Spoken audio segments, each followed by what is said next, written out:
Hello, everyone. The regular meeting of May 31st, 2022 of the Cobb Board of Elections and Registration is now called to order. I hope everyone had a safe holiday weekend, and our chair, Tori Silas, sends her regrets that she's not able to be with us, but we will just move forward and follow the agenda as posted. We'll begin with public comment, 5 minutes per speaker, and I know that we had one person who had signed up remotely. My understanding is that she's actually here in person today, so, okay, so I'm not really sure what to do with the maximum here, but we have many persons who signed up for public comment in person, and I'd like to ask you as you come forward for your 5 minutes that you repeat your name, especially in case I have difficulty with it. We're going to start with Pamela Reardon.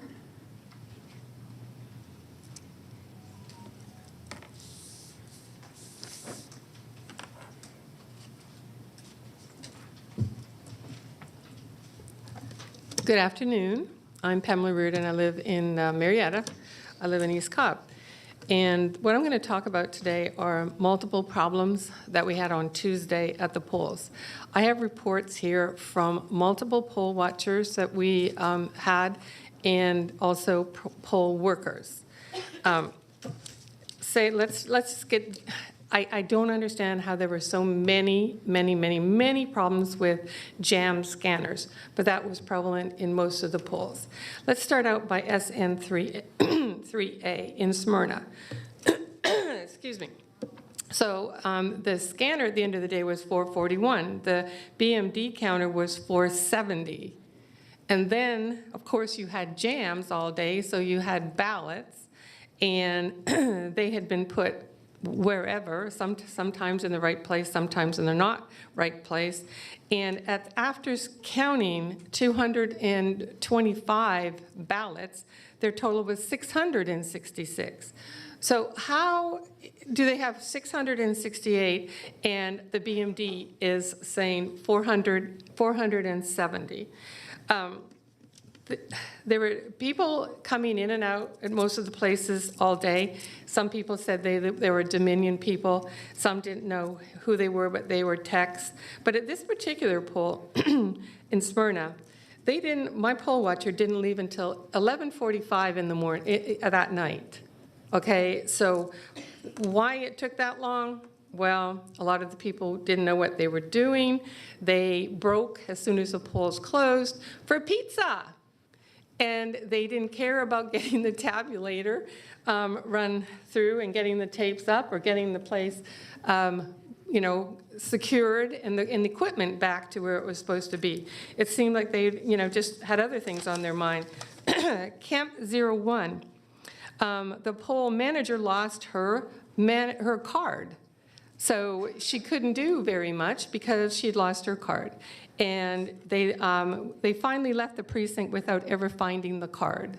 Just so you know, that's reported by one of my poll watchers. They had problems there. Monday night, they set everything up, they left, and nothing was locked. The doors were not locked.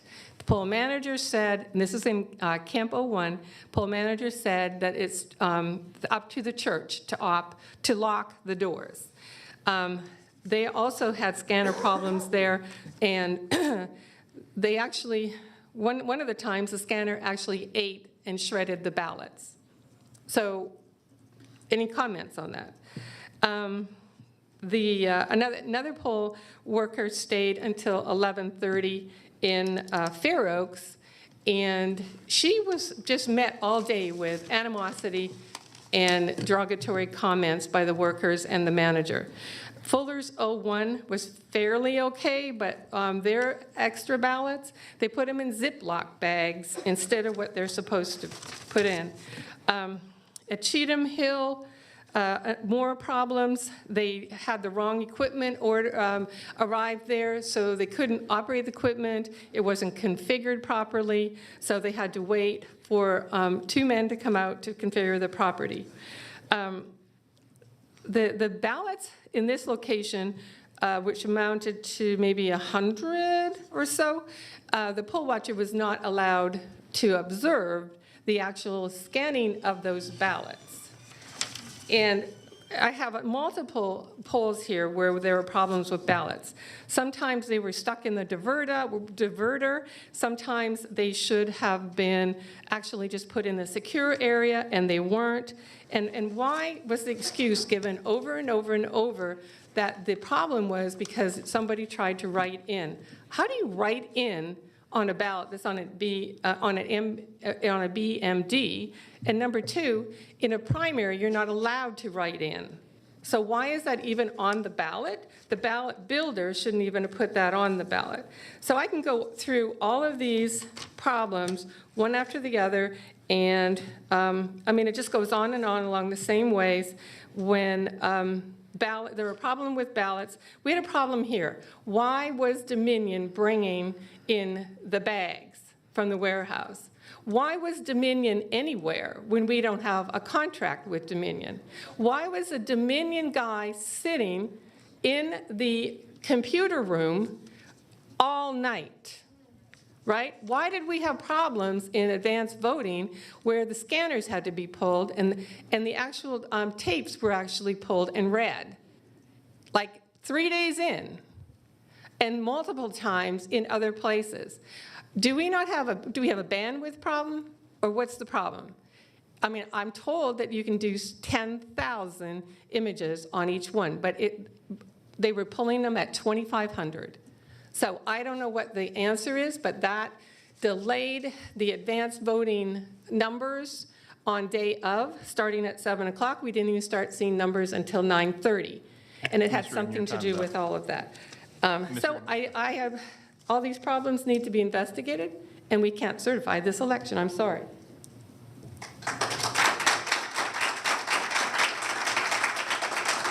Thank you, Ms. Reardon. Daniel, you're the timekeeper? Yes, I'm the, I guess, unofficial timekeeper, but I will move to the official role. Okay, thank you. I'll try to give people a heads up if they want. Okay, the next person that I have on my list is Leroy Emkin. I'm Leroy Emkin. I live in Marietta in Cobb County. I'd like to read something that was submitted by VoterGA, made public. VoterGA filed an open records request on election night for every county in Georgia to provide photocopies of their 2022 primary election ballots. Pursuant to Georgia Code Title 50, Chapter 18, Article 4, subsection 50-18-71. I'd like to read just a couple of paragraphs out of that Georgia Code.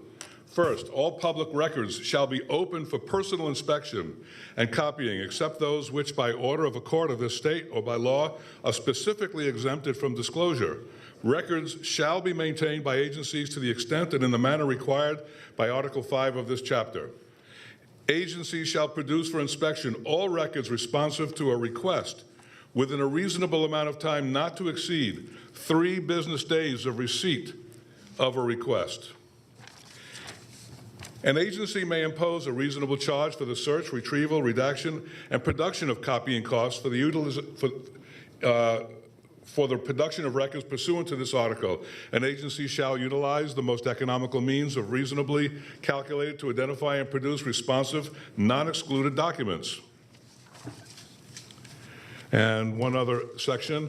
As provided in the subsection, an agency's use of electronic record-keeping systems must not erode the public's right of access to records under this article. Agencies shall produce an electronic copy of, or, if the requester prefers, printouts of electronic records or data from database fields that the agency maintains using the computer programs that the agency has in its possession.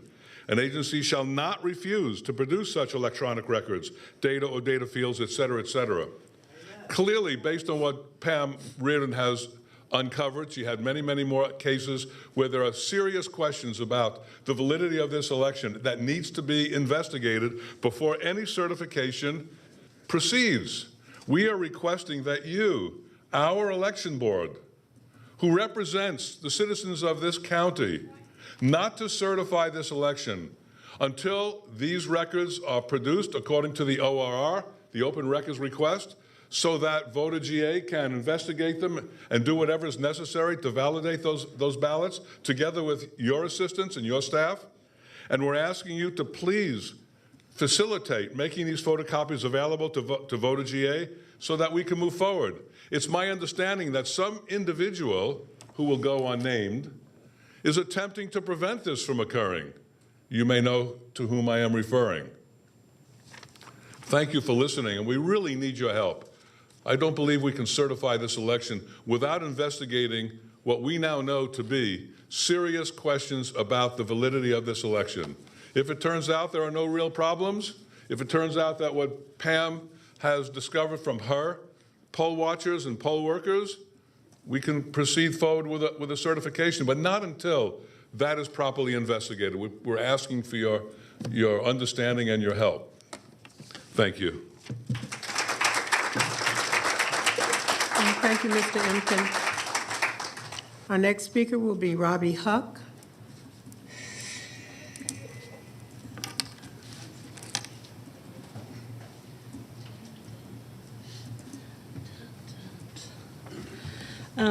Good afternoon. My name is Robbie Huck, and I am here as an individual voter who has been following my precinct since we've moved to our house in 1992. And I'm requesting clarity on a published report that I got off of the Cobb Elections website on Wednesday morning. My precinct is Marietta 1. And in the detailed report, the TXT version, it's at the beginning, it's got data that has regular voters, ballots cast, and voter turnout. And there was only one section of that. I scanned across the width of the document, no other presentation, no other labeling. So I'm only guessing that that means total for my precinct. And it says ballots cast 329, which is sad, but that's a lot for precinct Marietta 1. And then when I look down in the different races, it seems like it's presented U.S. Senate, Republicans goes across, and then underneath that, the next set of data is Democrats, goes across. And the very last number, the very last column, is the total. And so Republican total for U.S. Senate was 313 ballots. Democrat total, 347. So I'm a little confused into what that first set of data is. I don't know. And if you go down the races, the ones that are complete, like Lieutenant Governor, that report didn't even go all the way across for the total for the Democrats. It just doesn't add up, and I'm confused what that first one is. And I went on Thursday to the elections office to see if I could get a copy of the tabulator tape for Marietta 1. And a worker there informed me that it was illegal for her to make me a copy of that. And I'm hoping maybe that data will kind of clarify it. I'm not sure, but in any case, the voters should have easy access to understandable data. It's all addition, right? Just 1, 2, 3. I hope anyway, that's the way it should be. But I appreciate your attention and for your dedication to integrity in this process, because if we do not have integrity in our voting, nobody's going to vote. And then what do we have? We don't have anything. It's not a partisan thing. It's about being an American and having a voice. Thank you. Thank you, Ms. Huck. Our next public commenter will be Monica Delancey.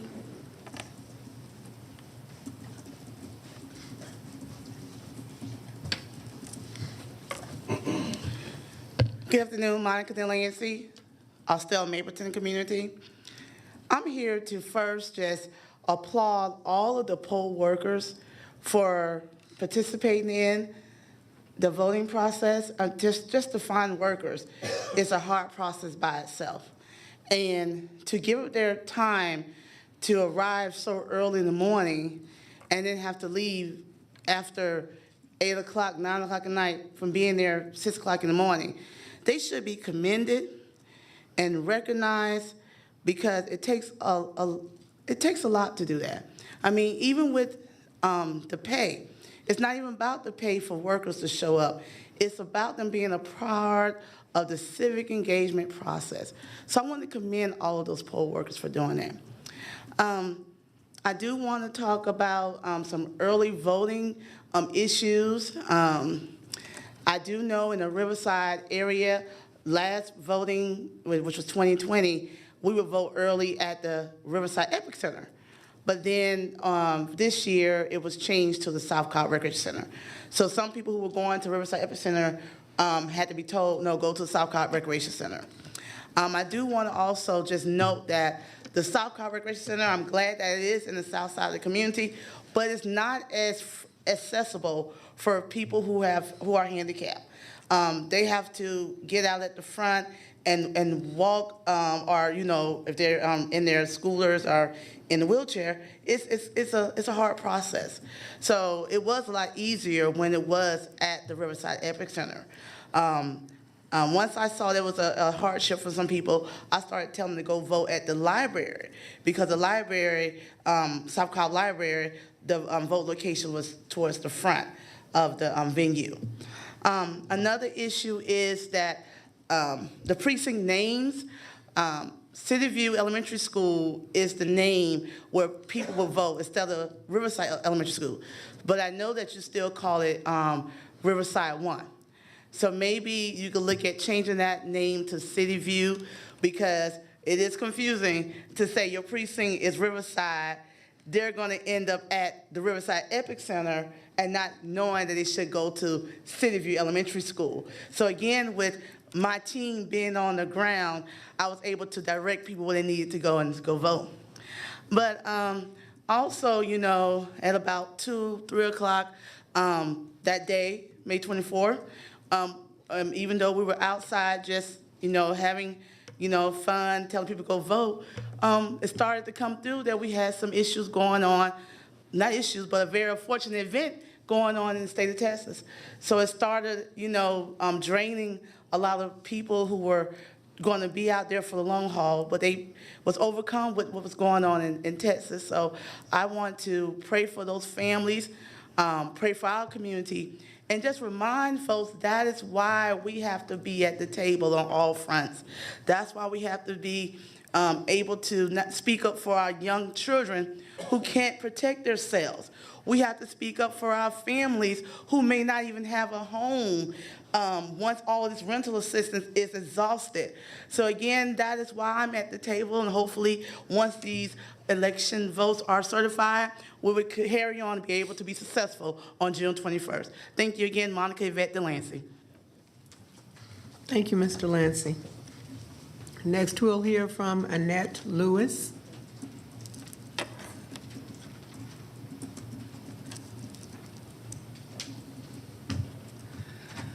Good afternoon. My name is Annette Lewis. I am a resident of Kennesaw.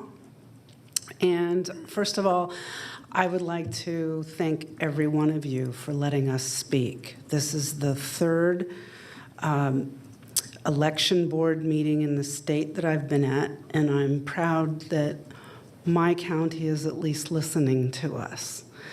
I do not have a specific issue about a specific thing that happened. I'm not a witness, except that I'm a witness of watching all these elections for the last several years. And I really do not feel that if you knew what I knew, and surely you know even more, that you could possibly certify this election. And that I want you to think in your heart of hearts why we're all here. We're doing this because we feel that we're in the best country in the entire world, and that we have our God-given right by our Constitution to be able to have our vote count.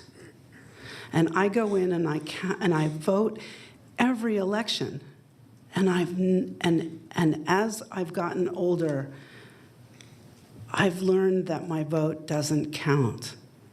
And that's really disturbing to me. And to watch that there's more and more evidence out there that this is happening, I am disgusted at all of it. And I think that you should be too. And I'm requesting that you really consider checking your conscience before voting. And I'm not saying that with disrespect.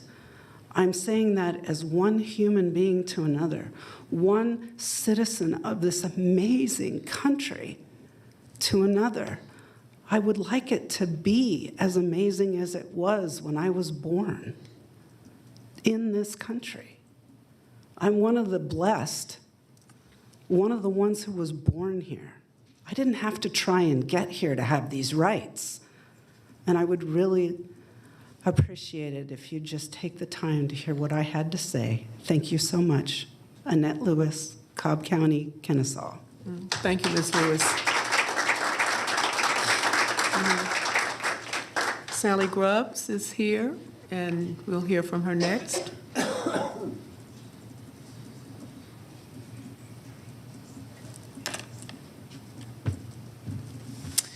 Good afternoon, Board. Thank you so much for doing this. I will say that I appreciate the opportunity to speak before you today when in Fulton County they chose to certify behind a locked door on a national holiday. I would like to say that I very much appreciate Janine Evler and the hard work that she puts in. And all of the poll workers, you know, when you're over there and you're doing things like, you know, duplicating ballots and that kind of thing, you are not Republicans and Democrats and Libertarians. You're human beings who are citizens of this country. And we need to work toward accurate, free, and fair elections. That said, I'm going to address some issues, which is in no way an indictment on Ms. Evler. It is a process, and I'm a process person, and I'm looking at this like what makes sense. Now, if you'll recall, on May the 4th, I sent you an email saying that there were issues in balloting with the BMDs and that kind of thing. And I also copied other officials, and then lo and behold, I get a phone call from one of those officials in one of the cityhood issues, and I'm like, I told you so. You know, from the update with the poll pads, with the eNet system, having to go ahead and going through with the cityhood issues this close to redistricting. It was kind of a perfect storm and a lot of issues. I'm going to go over some other things, though, that need to be fixed for future elections. For one thing, the days of advance voting is a toll not only on the poll watchers, but your poll workers.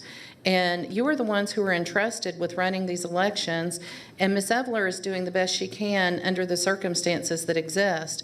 But if we keep stretching out these days of advance voting and on a Sunday and Saturday, I mean, and then when you look at the duplication process of duplicating ballots and the things that have to be fixed on a ballot so that that vote can count, people go over and above to get people engaged.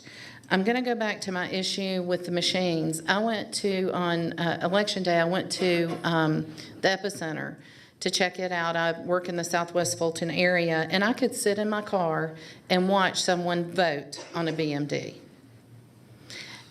But yet, when I went to the door, even though I was not a credentialed poll watcher, but as an observer, I'm told I'll have to wait outside. Okay, fine, I'll just stand outside the class and see what's going on. It is ridiculous that you insist on following along with the BMD situation and with Dominion. I ask questions if there's a Dominion contract. I'm told no, yet Dominion workers are there. Same thing with MR2A, my home voting precinct. This is why I like to vote on Election Day, is that you go in, you go to the table, you turn around, there's a BMD right in front of your face. We are entitled to absolute ballot secrecy. It was the same issue in advance voting when I went to Whitlock. And I understand that they're moving and all of that, but there's just no way people can vote in secret, which we're entitled to. For I-01, there's an issue with the BMD losing a count of 66. When we checked the numbers, we had, poll manager refusing to allow totals. And I did verify with Ms. Evler, there were 8 to 10 memory card changes that resulted in 8 to 10 tallies on the tapes. And she assured me that they were secure, and I take her at her word. However, who knows how many people had those advanced results before day of elections. And I think you owe us an explanation for that. Also, I have an issue with not having access to the processing location on the day of voting when they take the machines back to be processed. I see the process and I see what people go through. And I don't understand why we as poll watchers are not entitled to be there. Until you are transparent and until you are forthright about things, people are going to always question these elections. There was also an issue with removing signs at advanced voting locations. You need to look at your contracts with the contracted locations and be sure that candidates are allowed to put out their signs without having them taken up and thrown into ditches and bushes, because that also happened. And again, this is a nonpartisan issue. If someplace agrees to be a polling location, which I know that you have a hard time getting more polling locations, but if they are going to be a polling location, then especially on Cobb County government property, you don't need to be trashing people's hard-earned money by throwing their signs in the ditch. I would also like an explanation of the memory cards. It's my understanding that they can hold up to 10,000 images. A lot of the memory cards were changed out at 25%. And when people don't know what they're doing, then sometimes that can be a big issue.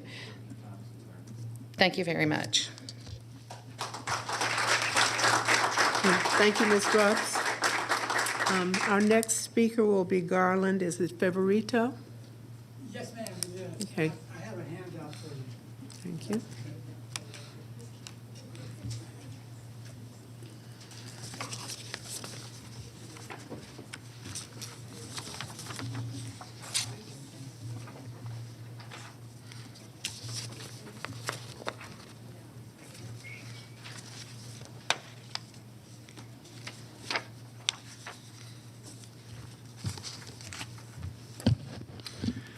All right, thank you, Madam Chair. I want to address the open records request that we have submitted on election night when we saw very strange and unusual results coming in. Leroy's already mentioned a little bit about that.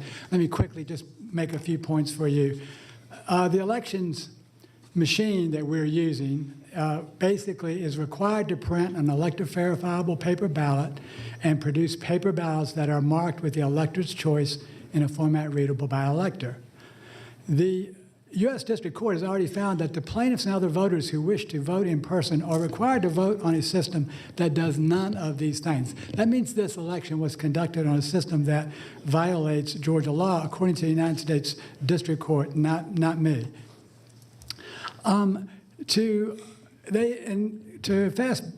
Go back to last year in Senate Bill 202, they explicitly made Dominion digital ballot images public record. We thought that that would solve the problems, because now we can get the images. Well, we found out just a couple of months ago, after a year-long analysis, that the 2020 Fulton County images were electronically altered in 12 different ways before certification. I want to repeat that for you one more time. We found out that the 2020 Fulton County images were electronically altered before certification. So the actual ballots are the only way to verify that the electronic results are correct.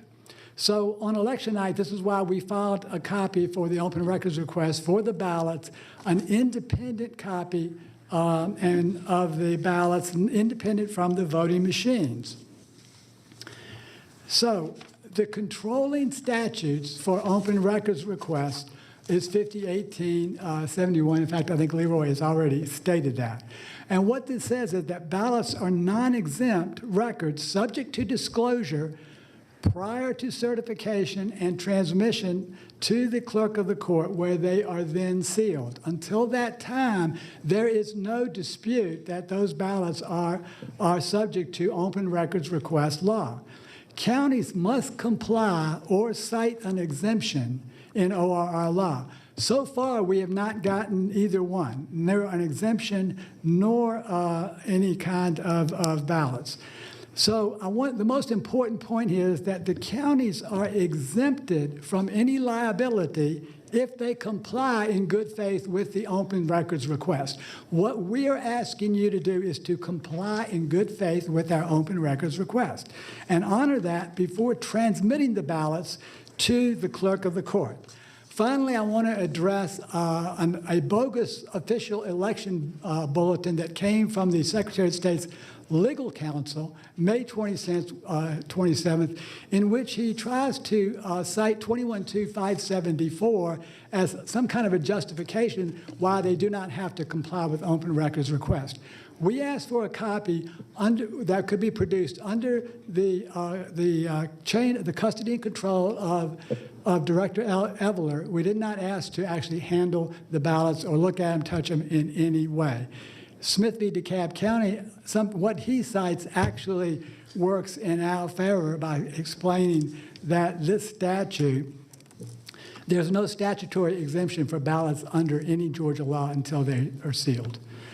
So what I'm simply asking for you to do is to honor the law and give us a copy of the ballots. That's the only transparent thing that will solve all the issues. There will be no questions from the general public as to what the results are. Otherwise, you're still conducting secretly counted elections in which you're going to have a room full of people complaining every time you get here. So thank you very much for the opportunity to speak with you, and I'm happy to address any questions or answer from your county attorney. Thank you. Thank you, Mr. Fabrizio.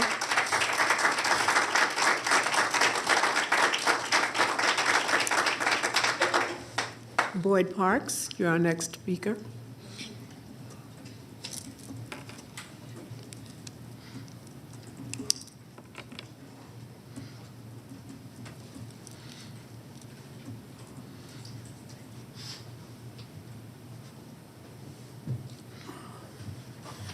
Good afternoon. I'm Boyd Parks from Ackworth. I appreciate the opportunity to speak here today. I was a poll watcher on 3 occasions, twice at the Cobb Senior Center during advanced voting, and then at the Ackworth Community Center, which is the precinct for AC1B. I say primaries since, as you all know, there were 3 primaries on that day. And that is pertinent, as we will see when we view the slides of the top 9 races that I've prepared. I observed several things of note at all 3 watching sessions. One, the scanners jammed repeatedly during each of the 3 periods. 2, the cabinet doors were not resealed when the jams were cleared, offering an opportunity for election fraud, which is not to say that I saw any. The jams during the advanced voting did not cause much delay. However, number 4, on May 24th, when the scanner jammed, it also shut down or was shut down by the assistant poll manager, and I don't know which, but it had to be rebooted 2 or 3 times.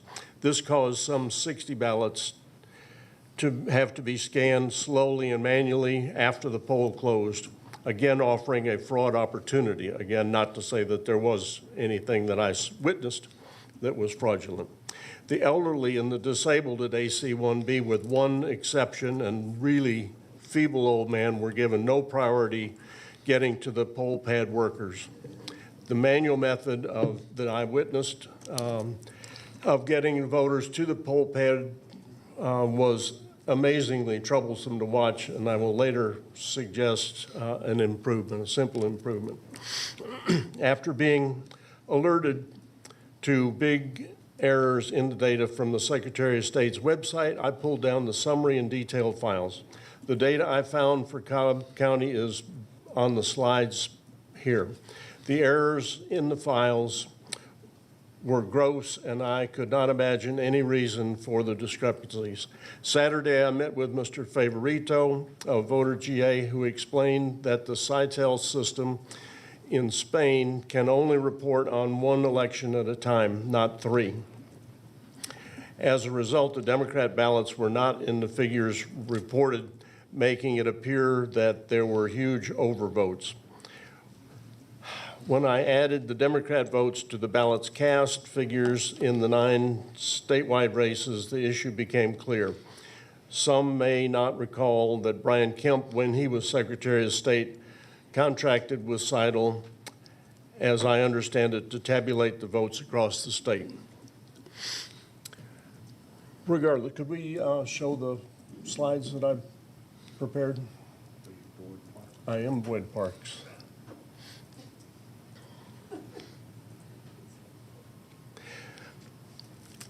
Regardless, the race for U.S. Senate came out exactly once I added back the Democrat votes. Exactly, I say, with the glaring exception of the huge number of undervotes in all 9 races, ranging from 2,500 to 16,000, nearly 16,000. In the other 8 races, they're out of balance by exactly 3 votes. And that's a little difficult to see, but don't understand it. To admit, this is the first time I've ever deeply delved into the data for the elections, but even as an admitted novice, this appears to be a clear case for crossover voting, which is not, while not illegal, unfortunately in Georgia at present, but rather something we must insist that our legislators take up in January, if not sooner. By the way, while I'm a novice at looking at these particular files, I've been continuously involved in data processing, IT, and data analysis since my time in the Air Force during Vietnam. All right, if you would flip through, or do I have a? Ah, thank you.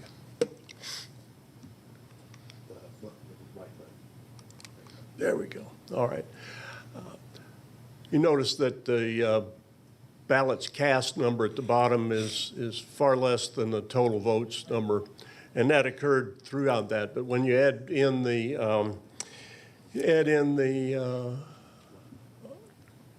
Democrat votes, then they come closer, but you're still off by the number of undervotes in each case. And I presume that those undervotes then are the crossover votes. I stand to be corrected on that, but it's certainly the way it looks.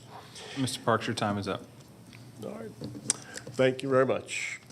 I hope that you all will not certify the election based on the number of issues that have been presented. Thank you, Mr. Parks.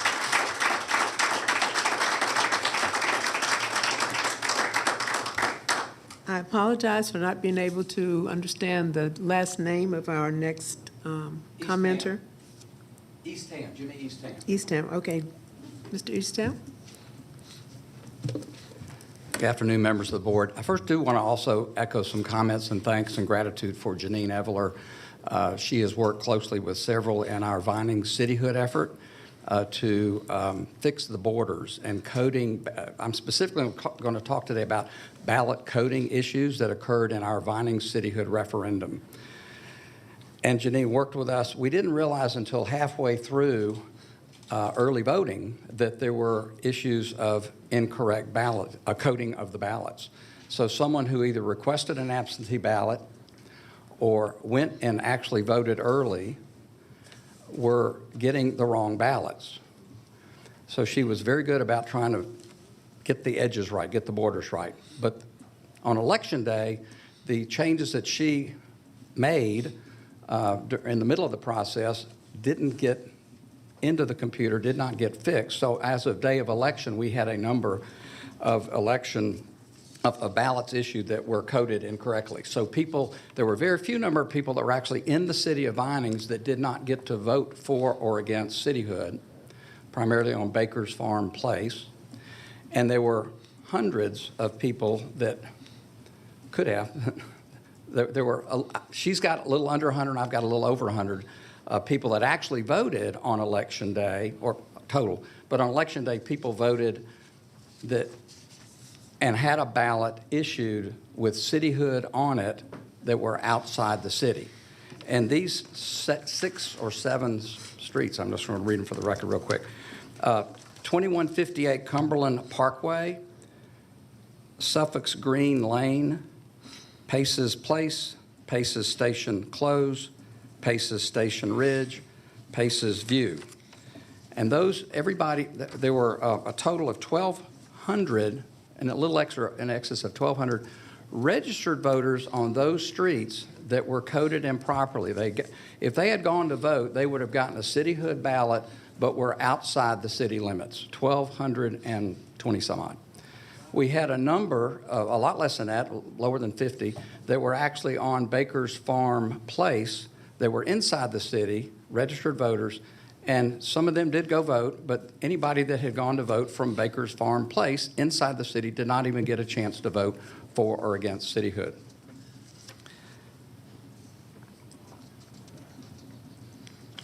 We had an issue there were 5 precincts that had ballots that might be cast for Vining cityhood. And by the way, the difference in the election was 313 votes. That's the total difference between yeses and nos, the last reading I got. We had the 4 precincts are Vinings 1, 2, 3, 4, and Nickajack 1. At Nickajack 1, we had less than 100 registered voters that had the opportunity to vote for or against cityhood. And at that poll, we actually had Taryn Bowman, who was one of the leaders of our cityhood effort, has a tape recording of the poll manager telling her and a voter that had tried to vote for cityhood and was told, cityhood is not on any ballot in this precinct. And she was insistent on that and basically got her back up and told Taryn that she knows what votes, what races are on her ballots, and she knows the best. And she was in fact wrong. And we had a dozen, a little more than a couple of dozen people that actually voted for or against cityhood in that precinct. Haven't even talked about people that might have gone to vote for cityhood but were told at other places, no, it's not on the ballot. Haven't even talked about the fact that the cityhood election was last on the ballot. A voter who went to vote for or against cityhood had to wade through the partisan elections, the judges, nonpartisan races, 8 or 9 or 10, depending on the ballot you got, the party ballot you got, referendum straw poll questions, and then and only then do you get down to the cityhood. So if we do get to revote, I'd like us to be moved up above at least the nonpartisan questions that the party officials put in the ballots. We've got lots of irregularities. By the way, no fault at all. I meant to say this up front. I do not allege any fraud in the way people voted. I do not know, however, how many people. So anyway, there are irregularities with no blame. Janine tried to fix it. and it didn't get fixed by Election Day or on Election Day for a number of ballots. We've got lots of irregularity. It is significant. We have lots more to do. We have a number of people that I've identified that actually have moved, knocked on their door. They're no longer there, yet I found them on the people that actually voted. I haven't been able to get into all that because it's been less than a week since election results were posted. Mr. Easton, your time is up. So due to these election irregularities, we'd like you to please consider not certifying the Vining cityhood effort. And one last quick thing. More people voted in Vining's for cityhood than voted in the governor's race. Not possible.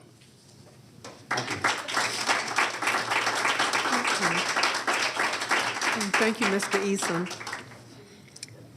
Ann Tillman is present. She was the one commenter who we thought would be joining us remotely. She's still here? Oh, I'm sorry. I'm wrong about that. Wrong person. Okay, so we'll hear from Ann Tillman now.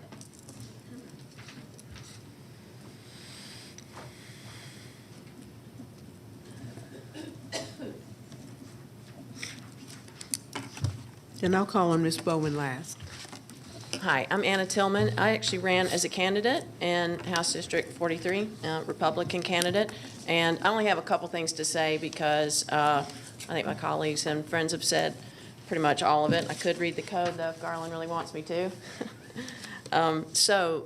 What I heard from a friend of mine who is so I ran in House District 43, and a friend of mine who lives in House District 45, she went by at the end of the day and took photos of the tabulator tapes, and my name was on the tabulator tape for House District 45, and I was running in 43. And I know that's probably a pretty small issue and a pretty small error, but again, it's kind of a QA/QC thing. You know, why was my name on there? Now, it was tallied at 0, so, I mean, you know, nobody voted for me there, but it did show up. And one other thing about something that Sally Grubbs mentioned, and that's the security and the privacy around these BMDs.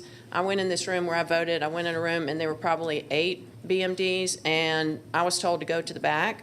So I walked through. It was kind of like a little corridor, and I could see everybody voting. I could see what they voted. You know, I didn't. I kept, looked forward and walked through there, but it was really, really not very private for those people that are voting as I walked by. And then I had a question, and the guy came around and looked at my screen. And I was like, excuse me, and then he did leave. But again, my, privacy was kind of interrupted there too. And that's really all I have to say. Thank you. Okay, thank you, Ms. Tillman.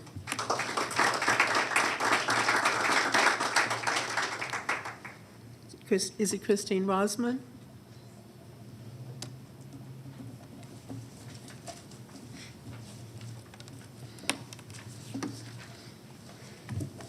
Hello, Christine Rosman from Marietta.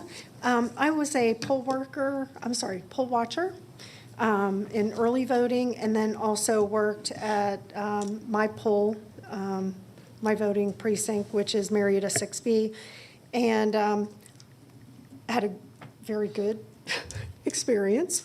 And I thought the Tim Lee Senior Center went extremely well.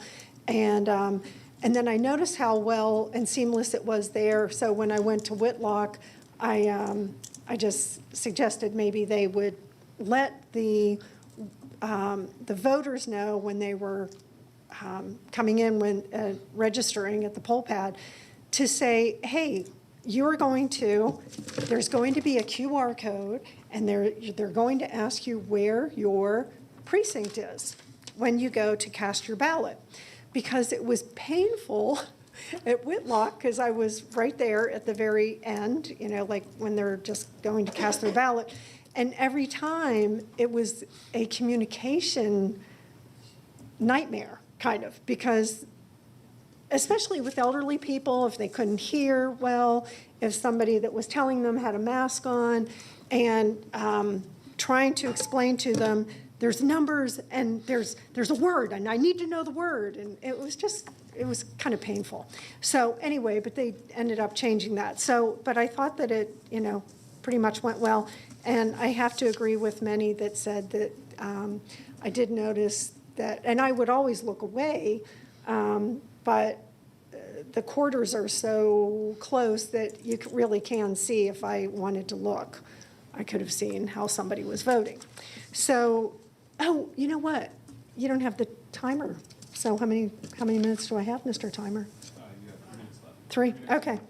Oh, okay, okay. So Pam Reardon had told some experiences, and there was another experience of one of her poll workers, watchers, and I just wanted to add to that there was, it was 2 workers short of having a full staff.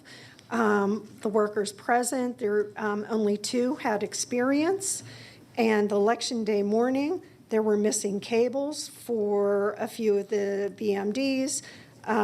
Polls did not open until 7:15 due to the missing cables.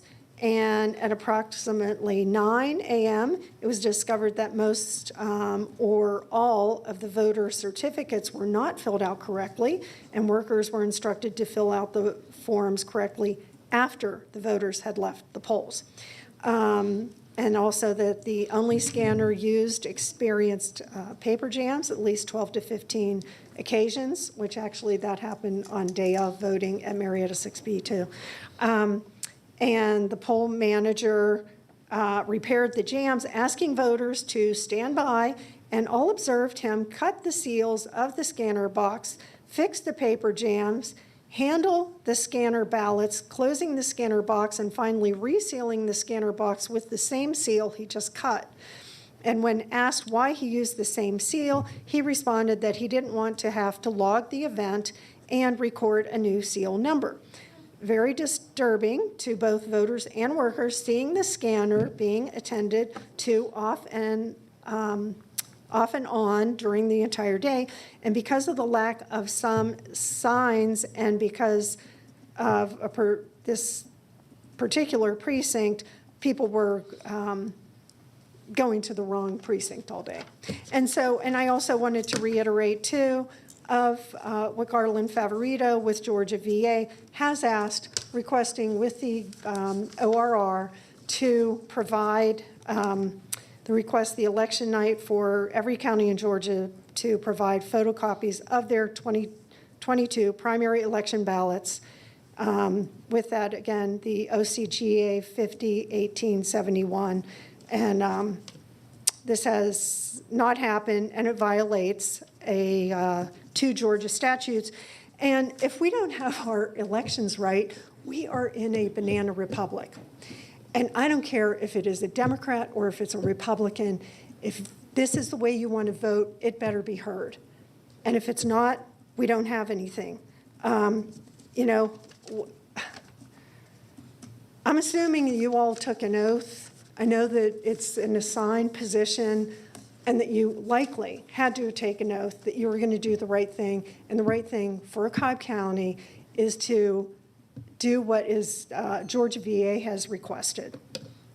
This is statistically impossible on a lot of the votes. And, you know, we're all in the hot seat right now. I mean, everybody and their brother has seen the 2000 Mules movie. Okay, thank you. And if you haven't, see it. Thank you, Ms. Rosman.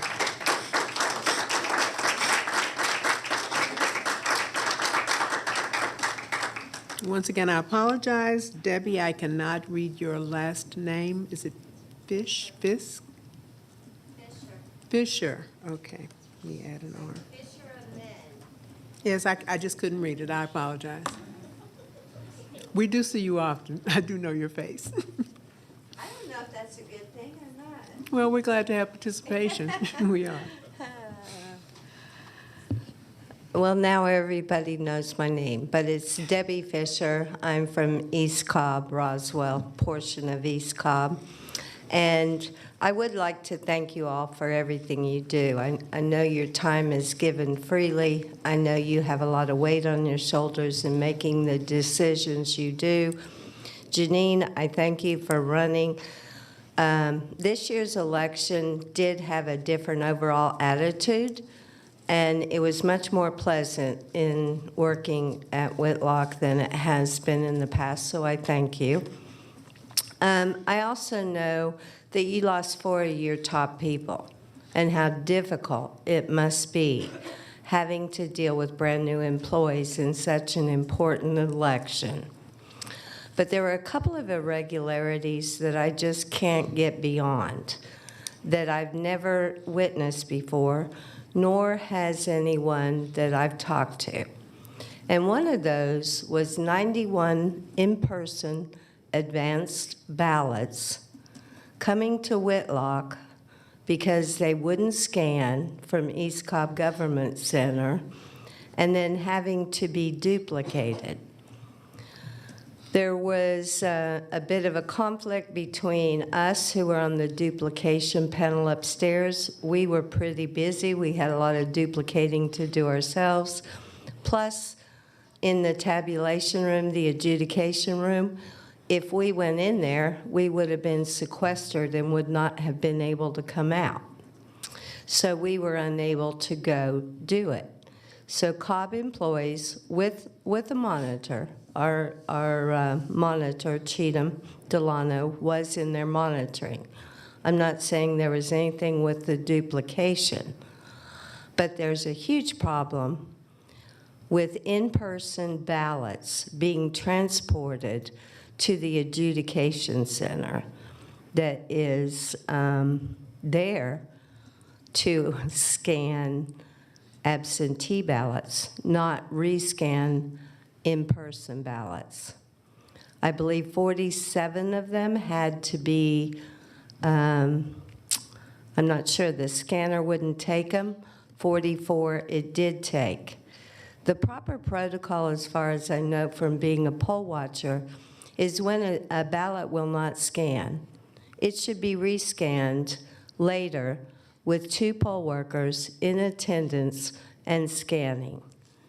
I was told the scanner was down, however, later in that same day, it was back up. So my question is, why did those ballots leave that precinct? And it's not a lot of votes. I don't think it probably would have affected any race. But when you look at the irregularities that we witnessed, the wrong ballots for people, missing candidates, the city hoods missing. I didn't know the city hoods were added in where they weren't supposed to be. There's just a lot of irregularities that happened that I do believe deserves a second look. And with that, I would ask that you consider doing a hand recount to make sure that Cobb County has a free and fair election. Thank you. Thank you, Ms. Fisher. Okay, so now we will end our public comment with Ms. Bowman, Taryn Bowman.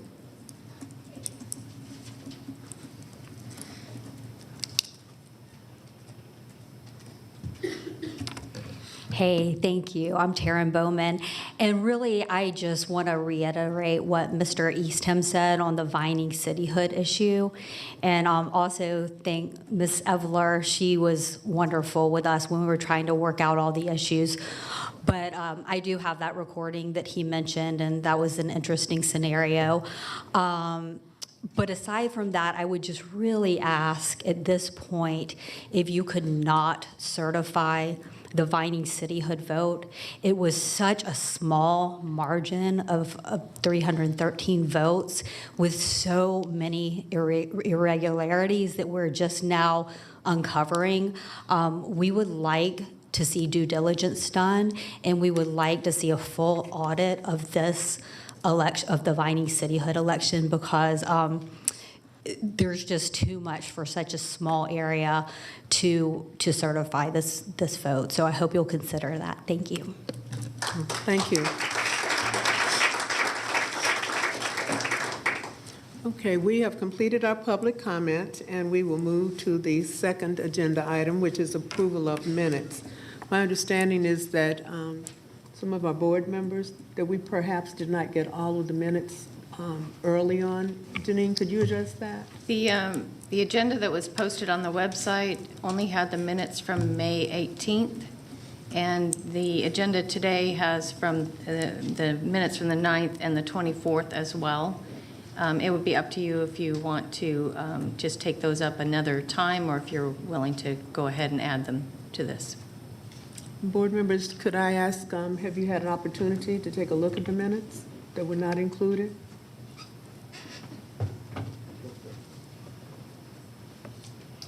Oh, to your satisfaction? I had not. I would suggest we put off those 2 minutes that we didn't get till today to approve at the next meeting. Okay, well, is there a motion then? What is your motion? Can you hear? Oh, I'm sorry. I make a motion to hold off until the next board meeting. Okay. Second? I want to clarify, so we'll call that a motion to table, if that's procedurally, that's what you want to call it, to the next Okay. meeting. Okay, do we have a second? Second. Okay, all in favor?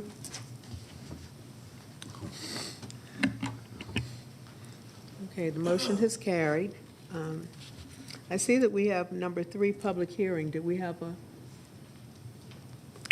That was an error. There should be no public hearing. But did you want to vote on the 18th minutes or no? yes. We had a motion to table, and we need a separate motion to vote on the 18th. Is that what we're saying? It's up to the board. I mean, you could put all 3 minutes off until the next meeting, but if the 18th were provided, and so hopefully you had a chance to see those. So if you want to vote separately to approve or amend or whatever the board. Okay, but well, it's up to the we board. didn't really clarify, I guess, the Sure. motion clearly. Yes. We didn't make sure we got the motion clearly. So, we, I thought the motion was to put them all off until. okay. At least That that's what- was that your motion? That was my motion, Okay. I'm sorry. All right, that's what I think I understood. Yeah, and Is that so what we the have answer to your approved? other question is there is no public hearing. Okay. We're going to move on then to our director's election night report from our May primary special election. Okay. All right, so we will talk about some of the things that were brought up by the public speakers and some things that are on my list. And then, of course, you can ask questions at that point. Some of the issues that were already discussed, I'll just bring up again and kind of give a little bit more information about it. I do want to reiterate again that we did have a programming error in the poll pads on the first day of early voting, and we did discuss that at length at the May 9th meeting.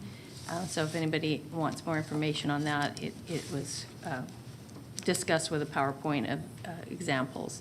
That was, cleared up partway through the day, and the reason for that is discussed in that meeting. Regarding the multiple scanner jams on Election Day, the speakers are absolutely right. That was way more scanner jams than we've ever experienced. After Election Day, we looked at the scanners again and did some testing to see why it was doing that. We projected maybe the paper had gotten moist and it wasn't able to be read. And then there was an issue with what Ms. Reardon talked about, the write-in tray. And we've come to the conclusion that that's really where the problem is. In the nonpartisan election that was included on all the ballots, there are write-ins. Even though write-ins are not allowed on a primary, they are on the nonpartisan ballot. And so every time somebody does a write-in, and on the BMD they type it in, but it is still a write-in, it goes into what is called the diversion tray. And that is so that if there are qualified write-ins, that it would be easier to take those up and put them in a separate bag so that they can be hand tallied, because the scanner doesn't read the write-in names. It only reads that there is a write-in. So in in LNA testing, we finished testing on the BMD style ballots, and we were testing the emergency style ballots, which are, in this case, they were 18 inches long, and those are the ones that would have been hand bubbled in.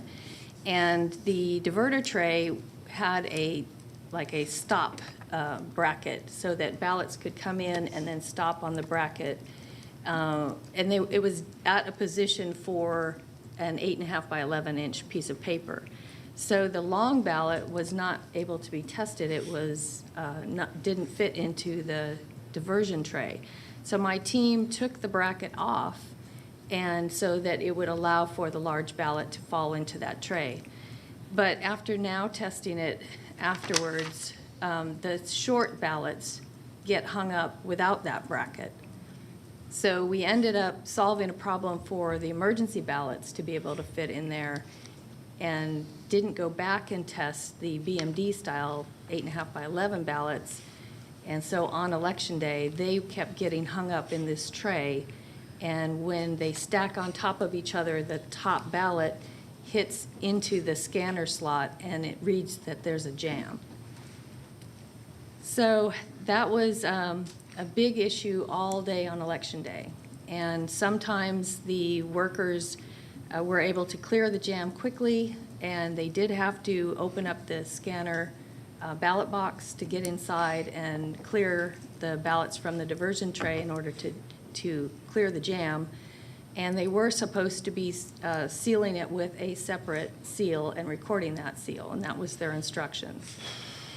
It makes me crazy to hear that they were not, but anyway, the scanners again kept jamming, and at some points they weren't able to clear it properly, and the scanners just shut down. So we had to talk several polls through how to restart them. They do print out a tape when they're restarted that says how many ballots have been cast in there, but there aren't election results at that point. However, during early voting, let me talk about a separate issue, the memory card capacity, which several people have talked about that as well. In early voting, we have in larger elections develop a process where we will switch out the memory cards. In the past, we've done that at each week. We've just brought in new memory cards because it's easier to manage the recording of our information, to know that this week was on these memory cards, this week on these set, and then the third week is on another set. And there is a capacity issue for ballots, but we have heard 10,000, we've heard 5,000, and so in an abundance of caution, we just did it in a structured way each week of early voting. However, as was also mentioned, I do have new people who weren't really aware of that structure, and were going in and changing the memory cards while voting was taking place in the middle of the week. And at that time, there were several tapes that were printed, and the technicians told me that they immediately put those into the sealed bag to bring them back to West Park. There were a couple instances where poll managers inadvertently closed their machines, their scanners, instead of shutting them down, because each night you shut them down and bring them back up the next day, and it never closes the election, so that you don't print a tape. But if they do the process incorrectly, they will print a tape. So again, the process was to immediately put the tape in a sealed envelope and get it back to the main office with the ballots that were coming back each day. What else? So the memory card replacements, the scanner jams, the poll pad programming at the beginning of the process.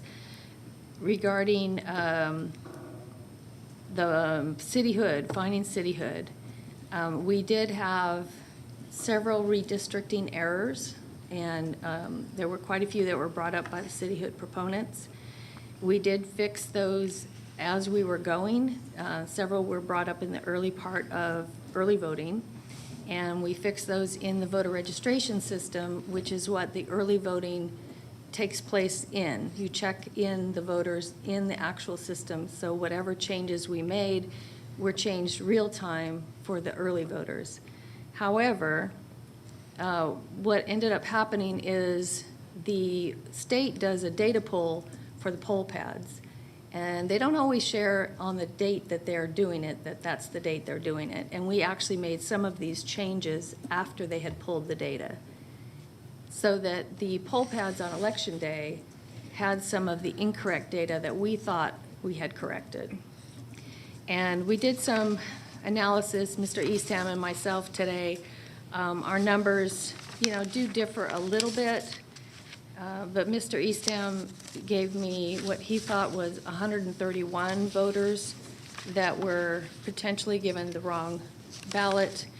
These were assessed through the actual numbered list of voters, not potentially registered voters, but the actual people who did vote, comparing them to the voter list and the ones that were in the wrong, the streets that were in the wrong district.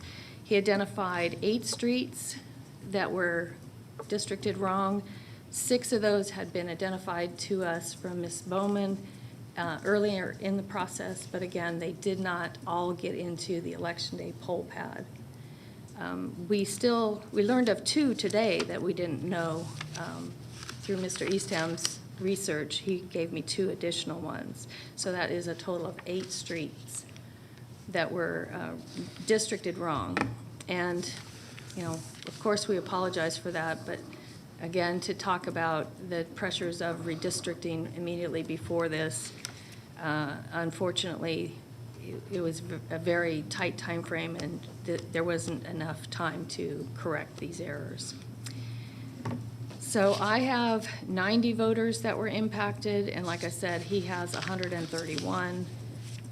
And that was mainly what I wanted to say about that issue. Regarding the reporting website, I'd like to talk about the fact that some folks were bringing up that the total number of votes cast on the reporting website was less than the number that actually voted in each of the races. The problem with that is that the Seidel product doesn't add up, as Mr. Boyd said, doesn't add up the different Democrat, Republican, nonpartisan to say these are totally how many votes were cast. It is a known issue that unfortunately has not been fixed by the state or the vendor. The same thing happened in 2018 and 2020. It's regarding primaries where this happens. We do have reports that will show a precinct by precinct look at how many votes were cast and how many ballots were cast and votes were cast. So we can provide that to anyone who's interested. It is several thousand pages long, though, unfortunately. I did provide that to Ms. Delano the other day. Also regarding results processing, one of the memory cards did not upload on election night. It was from one of the advanced in-person locations. When the memory card was created, it was assigned to Tim Lee instead of the CCSD Smyrna location. So votes were cast on that and collected, but it could not be uploaded again back to CCSD because it was assigned to Tim Lee. So that was a mistake in programming the card, and we didn't want to upload it into the Tim Lee results. So what we had done is the next day after election night, we rescanned all of the ballots from that scanner at that location on our high-speed scanner, and then uploaded all of those the ballots that were rescanned. Additionally, we have 4 polls, and one of them is one that Ms. Reardon also talked about, Smyrna 3A. But we have Smyrna 3A, Cheatham Hill 2, Clarkdale 2, and Elizabeth 02, whose scanned ballots did not equal the number of actual ballots they returned. And a lot of that was due to the scanner jams, using the emergency bin, not understanding, perhaps the poll workers didn't understand about how they were supposed to rescan. We actually had one who said that they removed the ballots from the diversion tray because of the paper jam and scanned them again. even though they had already been scanned. So we took those 4 precincts and we rescanned those ballots as well. Now, what I do, just to clarify for you, how I audit the results before I come to you and ask you to certify. I look at the numbered list of voters on election day, those who checked into the poll pad, and compare it to the number of ballots that were returned. We have somebody that goes through and counts all those, a team of people that counts them to make sure that we have the same number of ballots as we have people checked in. And then I compare it to the numbers that the poll workers recorded as cast on the scanner, as well as the tape that came out of that scanner. And any anomalies that we find, like these 4, we take another look at it. And in this case, we rescan them because we had the wrong number. And you can't identify which ones are double scanned or which ones were not scanned. So you just go ahead and rescan the whole thing. So that's what was done with those 4 polls. The rest of the polls all checked out in my audit. And so the same number of people who checked in was the number of people who cast a ballot. Now, what I've given you is the election summary report, which a lot of folks in the audience also have. This is a 38-page report that came out of the tabulating server with all of the ballots that were cast on election day, the rescanned ballots where we identified anomalies, the provisional ballots are in here, and everything is complete. What you also have, and I'm sorry, the audience does not have this, so if you could put this one up for me. This is our election night report from election night. We just track those same data points every election. We have the first precincts in and the first ones uploaded, as well as the last one in and the last uploaded. I'm upset that somebody had pizza before they came in to return. We'll have to talk about that in poll worker training. They were not the last poll, but certainly the last poll coming in at 12:20. It shouldn't take that long to close the poll, so we'll have to look at what caused that. We didn't have any items left at the polls, and the early voting came in quite early at 7:29. The mail took a long time, and it took till 2 in the morning to get all of the mail completely processed. We did start processing early. We processed starting a week and a half early. We have 2 weeks we could do, but we chose a week and a half. Some of the folks talked about the duplication panels and the vote review panels. It is very difficult with the new law because we have to get duplication panels from each of the parties. They each will have to designate people. And we're trying to make it as painless as possible by, doing some of the scanning work first, gathering up a bunch that need to be duplicated, and then bringing people in. But it still was a long day for many people who were volunteering for that. And of course, that's volunteer work. They're not getting paid for that. And it also, the law is what the law is, but it would be a lot easier if we could do what had been mentioned, where you have our workers doing the duplicating with monitors. But again, that's not part of what we're allowed to do. I wasn't aware that we did that during the AIP duplicating, so we'll talk about that as well. The staff left at 2:30 in the morning, and the managers at 3:05. Again, that was without the one advanced voting location being finally uploaded. So we were back in the morning to do that one memory card that was not able to be uploaded and to rescan those ballots. We had a total turnout of 31% with total ballots cast 156,830. Yes. And this is a review of the provisional ballots. There were 9 issued in the mail, and 1 was counted. There were none issued in the early advance, and there were 282 issued at the polling places. 200 were counted, so that means 201 were counted. And then the data at the bottom is the absentee mail and advance voting numbers. We had a total counted in both of those categories of 48,731. And I did mention in the two bullets at the end, just to keep that as part of the record, that we did rescan 4 polls, and we had one AIP, which advanced in-person memory card, that could not be uploaded, and the ballots were rescanned at the main office. So that is my report. I did want to mention one more thing. We did receive quite a few calls and emails from the public, mainly parents and teachers, very, very upset about having Election Day when there is the kids were in session at schools. As you remember, we have been trying to get out of schools for quite a while. I think we still have 28 now. 29 or 28.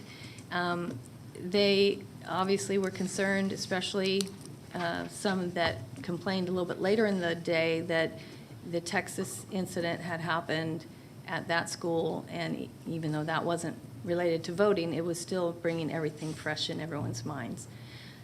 So we are going to try and work on that some more. Some of the parents have offered to look in their home area and see what kind of other locations they might be able to find, which of course we'll be willing to go look at as soon as that happens. As far as certifying today, I could leave that to Daniel, but my understanding from previous elections is that the board is required to certify before 5 p.m. And then anyone that has issues, who wants to pursue those issues, can contest the election within 5 days. Did you want to mention anything?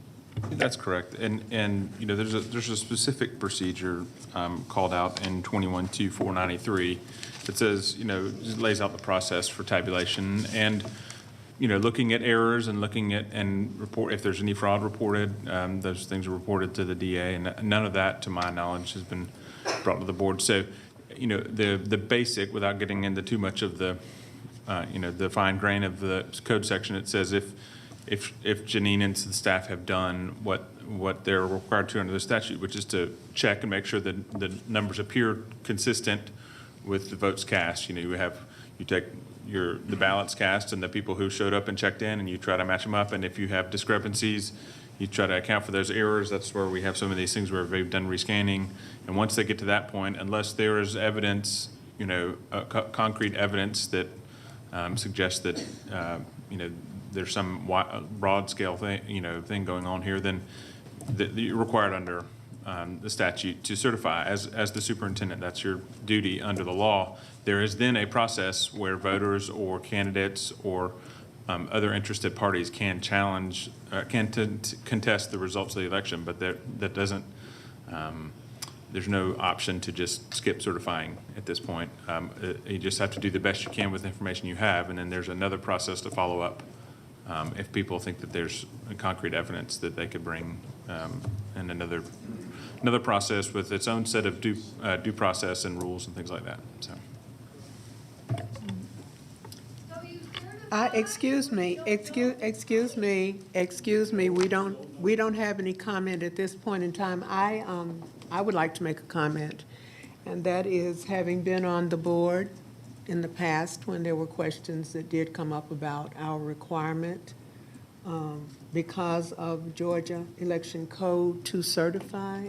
I did look it up. I think some of our other board members did look it up. For everyone's information, I am looking at my code book. I don't know if it's the most recent at this point in time, but I'm on page 439. I'm at 21-2, 493, and the quote that I think perhaps our council refers to says that such returns shall be certified by the superintendent no later than 5 p.m. on the Monday following the date. And of course, we have delayed this because of holiday yesterday. The wording does say that they shall be certified. So I I want to entertain comments from our board members, but I appreciate the thorough explanation of process and our requirements. So let me find out, do other board members have comments to make or questions at this point in time? Well, this kind of goes against everything but I'd like to make a motion to not certify the election.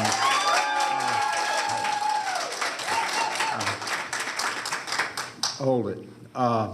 Make a motion not to certify this election due to the discrepancies and have an audit, or can we have an audit? Is that possible? Hey, it's my time.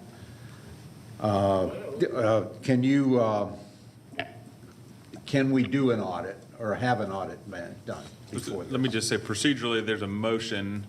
Okay, my motion is to. And you would either need a second, and then you could have debate and questions at that point. Or if you want to withdraw your motions and ask questions before your motion, you can do that. Well, I'm making a motion to not certify this election due to the discrepancies and have an audit made, whether it be the state, that's like eating the, but anyhow, have the state election board, have them audited or something. It seems like we got enough problems. Okay, is there a second? Use some courage. Excuse me, I will say this again. We really expect a certain level of decorum, and we are trying to very carefully deliberate. Not hearing a second. So the motion fails for lack of second. The motion fails. Is there another motion that other board members have? Janine, did you need to make the request that we certify before we even did this? I would request that the board certify the election. Okay, is there another motion? Can we have a discussion for a minute? We don't have to make a motion right this second, right? That's correct. Right. You can either, you can have your discussion and ask more questions, or you Yes. can make the motion and then have debate or discussion after the motion. Okay, but we don't have to make a motion first. No, we ma'am. don't. We don't have to. Okay. Speak into your mic, we can barely hear you. Okay. I would like to understand with a little bit more clarity some of the numbers surrounding the Vining cityhood piece, if that's okay. Okay?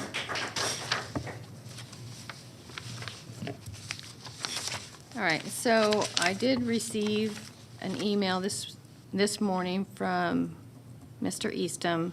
He identifies 131 voters who voted, and all but 13 were coded to have the Vinings referendum, but they should not have. The 13 were coded to have it, but should not have. And in my research, I see exactly what the numbers that he's talking about. They are a combination of the election day voters and the advanced voting, absentee and advanced voters. I came up with 132 of that, but very close to what he's talking about. However, I would reduce that number of advance and absentee to be only those that were issued a ballot prior to being fixed in ENET. Because once they're fixed in ENET, it's real time as far as advance voting goes, and every voter looked up after that will be issued the correct ballot. So I looked up those that were issued before the change date, including absentee mail issued prior to the date we made the change, and advance ballots that were cast before we made the change. And instead of 46 advance and absentee, I had 13.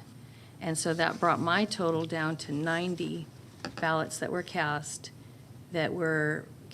by voters who either should have been in the city.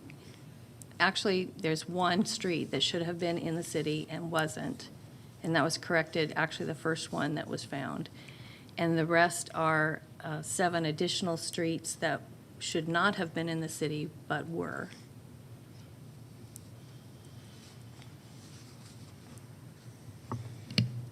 So here's, Daniel, this might be for you too. I don't know procedurally, I mean, I assume we certify have to certify the whole package. We can't pull the cityhood piece out for further investigation. Is that how that, and we have to certify anyway, is kind of what you're saying, correct? Correct. And I think there's somewhat of a misunderstanding about what the certification process is. The certification is, you're certifying that this is the number of votes that were cast Okay. in the jurisdiction, and the count, the tabulation for the various races and candidates. And as staff or public brought errors, findings is a great example. Right. Citizens brought this to Janine and staff, and they worked through it, and they looked at the numbers, and it says, you go in and you correct it if you see that there's errors. Now, there are some things you can't know how somebody who wasn't allowed to vote would vote. So, but you just have to get an idea of, well, these are the numbers, and we are certifying that these are the numbers. And that's what you're certifying. And so I'm going to ask, this is a public forum, and this is a part of due process, and I understand people get upset, but we want to keep the record clear. And we were very careful not to interrupt when you were speaking, and the board is asking for counsel. And so presumably if people want to appeal or whatever, they'll want a clear record. So I'm going to ask you to treat this like a courtroom or another legal proceeding. And if you're welcome to talk to your board members afterwards or to legal counsel, but we don't need interruptions during this meeting, okay? I understand people are passionate about it. So you're certifying that this is the count as best you've been corrected and as best you understand. Okay. There is then a contest or other procedures that can be brought in court or other ways to say the numbers that were certified are we think they're incorrect, or we think, even if the board, let's take, for example, if we did think that the margin was the margin in the bindings race was 300 something. If we thought there was a problem with 500, we still have to certify that that's the numbers that you have as a board, that this is how it was counted. If someone then contests that, we then just go to court, and we're upfront with the court. And there have been times when the county has had to go in. I can think of when it happened with Kennesaw, when we had to go in and say, hey, there was an apartment complex that was included. It shouldn't have been. And we go to the court and we say, look, there was 300 votes in the margin here. There may be more that were affected, but as a board, your charge is to certify the count as best you have it on this date, and that's not discretionary. You have your charge to certify something to the state on these returns. That then triggers the process if people want to challenge or contest that. There are also backward-looking audits that can be done afterwards, but there's very little that can be done in the week between the vote and today other than what has actually been done, which is the public coming and saying, hey, I should have been voted. I was on this street. I should have been able to vote in this race. And they'll go in and diagnose that and then have this meeting and report it to the public and say, and Janine is the best that I've seen at being transparent and saying, we found these problems, we addressed it, we corrected it, we rescanned, and all of the staff do their very best at that. So your job today is to certify the results plus the corrections that have been made, and then there is a process. This isn't the end of the process. This is a step in the process, and if people think there are errors that put the results in doubt, there's an entire code section that they can follow to correct that, and it will be across the street, and we have to be a part of that too, and that's just part of, that's due process. That's how the system works. Could I ask what the deadline is for the state to certify? Is it Yeah, I additional think it's 2.5? Another week. So- Everybody, that's why they have it set like this.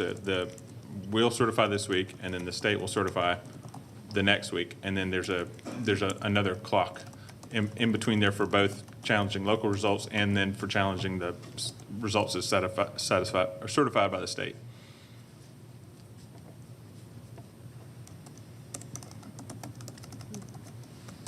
Other questions, comments, discussion? This is also just sort of from the follow-up process. Okay, so we'll if we have to certify today, but then from the cityhood perspective, if those people, they come back, we still may end up having to perform another audit if a judge was to say that that's, right? Is that kind of is that what you're saying, how that would work? Would we end up having to do another audit in that process? I don't know that the county would required to do that. I mean, I guess if a judge ordered the county to do that, then the county would do that. Typically, what you have to do at the next step is if someone contests the cityhood election from either side, that would go to Superior Court. It would be on the burden is on the person contesting the election to come in and say, we think there's a sufficient irregularity to overturn, basically it's over the margin of victory. So if you got to show 500 vote, there's a 300 vote margin, it's on the person contesting it to show. Now, that doesn't mean, that doesn't mean they have to come in and have 500 people come in and testify, I would have voted this way. That's not how it works. But you have to show sufficient irregularity to the court that they think either there should be another election run. Usually the remedy is to hold another election. But there may be other things that they ask for during the process. It's not like a traditional civil action where you'd have discovery and expert audits and those kind of things. There's a very small, you don't have that much time. So they want to, if they find it quickly, they may have it with the runoff election. If not, then they'll may order one in the fall, or whatever the court. But that's really for the court to decide. That's named in the next part of the process. Yes. Is basically how that works. Okay. Correct. Makes sense. Steve? I just wanted to make a couple of comments. One is that I think all of us on the board and Janine are disappointed that we had these problems. We don't want to have any problems in an election, and we regret the programming problems, the glitches, the diverter tray problems. These are all things that have happened that shouldn't have happened. And we all feel like we need to do better, or the process needs to do better. I will say that we were, our time was compressed. There is the time to do a redistricting was too short. We were given changes in districts late in the process, and that put pressure on the whole system. That wasn't any of our doings, but that was a factor in some of the glitches that occurred. We asked for, or Gavro asked for, a delay in the primary so that some of these things could be resolved and issues worked out. But that delay was not granted. That delay also would have put the election day after school was out, but that didn't happen. So we're not able to turn back the clock. I will say one other thing that I've become convinced listening to all these problems is the system is just too complicated. There are too many things that can happen along the way, too many steps that are required, and I think that is a problem with the system that we have. And we have no choice but to use this system. None of us chose this system. This system was chosen by the legislature and the governor. It was not, that's right. And we have no choice but to use this system. I've read the code. We're going to, hey, please, let's not have outbursts, okay? I've read the code. The code is very clear. It says we're required to use this system. Whether we prefer it or not, we have to use it. So go to your legislative representatives and tell them to change the code.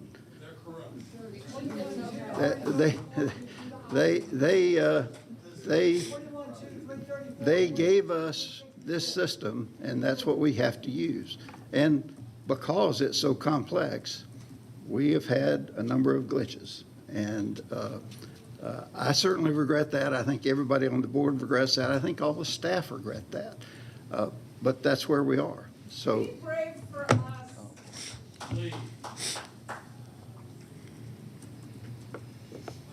Do we have other board comments, questions of Janine or our council?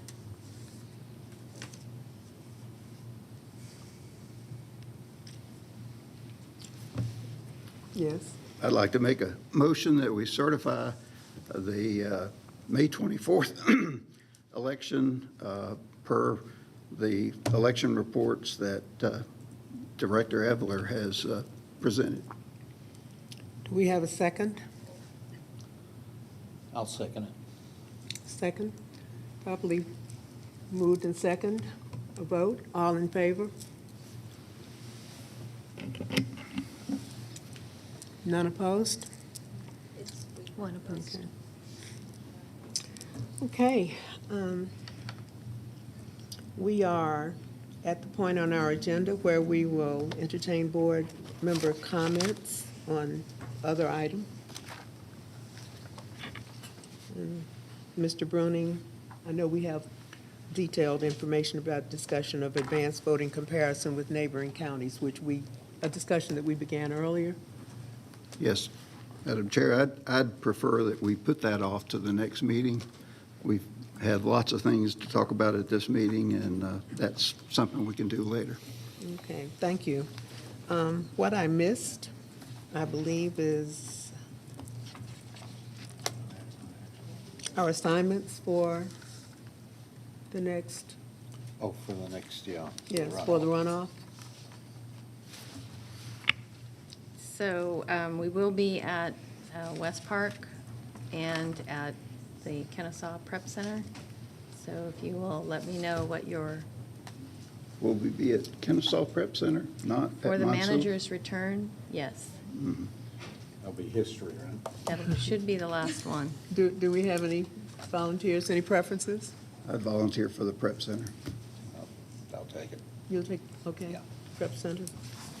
Thank you. Okay, then. Thank you, Mr. Brown. Okay, and thank you, Mr. Bruni. Then our next scheduled board meetings, That kind of thank you want. this date is before the challenge meeting. So, Madam Vice Chair, we had this agenda prior to making the date that you're referring to. On June 13th, we will be scheduling the hearing for the voter challenges that we received. And so that will be first. I have to send out the meeting notices to the respondents. Okay. Okay, and that will be followed June 21st to observe the returns, and then certification on June 27th. There's gotta be some kind Do we need to go into executive session? of that they can. No? Then I think that we are at the point where the meeting will be adjourned. And we thank everyone for coming.